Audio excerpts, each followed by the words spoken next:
For this dish, we'll be making a high protein penne pasta to go along with the different pestos that we made. And the reason that I chose this particular type of pasta and shape is twofold. So when you have pasta that has holes and divots in it, it's really meant to help hang on to sauce. So if you want to, kind of hang on to more sauce, then this is a good choice. And the reason I'm trying to use and show examples of some maybe non-traditional pastas would be to show what they pair with well. So, many high protein pastas have some bean flour incorporated into them. Some are entirely bean based, which have a really strong flavor. I like this one that's actually half semolina type wheat flour and then half a mix of lentil and pea and other bean protein flours. And when this is cooked, this one that's half and half, actually, for most people that I've given it to, is indistinguishable from regular pasta. So it's really nice. It just has a much better nutritional profile than just plain flour pasta, and is still very palatable for people. But with those more strongly flavored ones, if you're having, if what you see is, a chickpea-based pasta where that's the entire flour in there, and you want to kind of tamp down the amount of that bean flavor you're getting from those pasta noodles, then strong flavored sauces like pestos are a good option. But they can be tricky to cook, so I just want to demonstrate how to cook a variety of different types of pasta and give you some tricks and tips to make it turn out great every time. So I have my water boiling here. You might want to use pot holder if your lid gets hot.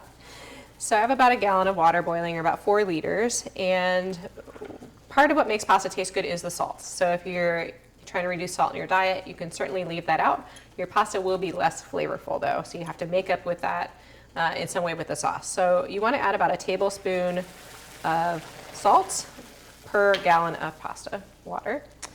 And then, of course, you're not going to have most of that salt because you're not going to drink all that water. So, you're just getting the amount that gets absorbed into the noodles. And then you want about a gallon for about a pound of pasta. So I'm going to boil this pound of high protein pasta. I'm going to turn my heat up. So you want to wait until your water is boiling. So I had this boiling. I turned it down a little bit for the purposes of being able to film, but it was, rolling boil before I started.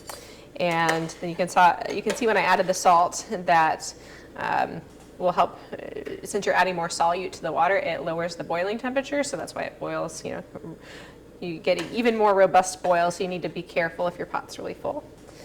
And then I'm going to bring this to a boil and stir occasionally until that happens. That will just help prevent sticking, and you definitely don't want to burn your pasta or get it stuck to the bottom. And then you just want to boil it usually for whatever amount of time is on the package. So those are usually tried and true for al dente.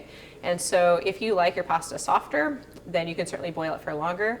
I don't recommend that you go far beyond the cooking time on the box instructions for most of the pasta if it's not traditional pasta. So things like the high protein or bean-based type pastas, gluten-free pastas, those can just dissolve and fall apart and become really gummy and unpalatable and unsalvageable if you overcook them. It's always better to undercook. Trick if you undercook a little bit too much is, if you've already drained away the water, you can always, put a few tablespoons of water in, heat the pan back up and just kind of get that water to absorb into those noodles that are not quite all the way cooked. So, you can't take back overcooking, but you can fix a little bit undercooking if you haven't already added your sauce. And then for some sauces where, you're not pesto, but you're having something like tomato or something that you can cook longer, you can actually just add more water with the sauce until your pasta absorbs to the point that you are comfortable with it being done, so that you like the taste. So we're going to let this boil. We'll come back in a few minutes when it's ready to test for doneness. The time has finished for our high protein pasta, so I'm just going to test it for doneness. Be careful if your fingers don't tolerate picking up something hot. So these are done perfectly, so I cooked this for exactly the amount of time shown on the package. Again, we don't want to overcook. And I'll give you some tips on how to tell how done that is in a second, but I want to get this drained before it becomes gummy. So I'm going to take my colander and do this over the sink, drain out all the liquid and come right back. And for any other pasta that you're doing where there's some starch, because it's a flour-based pasta, you'll want to actually put a container under, save some of that water. You can actually use it in sauce, pasta sauce cooking later. For these kind, because it's high protein, there's not much starch that comes off it, so there's not much point in saving that water. So let's go ahead and drain it and be right back. So just to tell you a bit more about how I could tell when these were done is when you can start by tasting your pasta when it's not quite done. And if you were to, break it or bite it, and you look in the center, you would see like a starchy line, like a white line. This doesn't have it because it's done.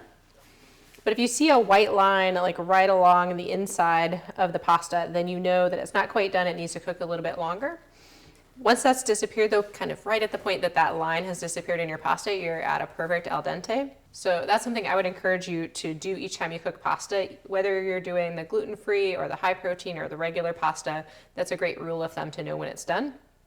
It's just that your time when it's palatable between that, right when that line disappears and later cooking is a lot more narrow for all of the non-traditional types of pasta. So here are two versions of high protein pasta with pesto.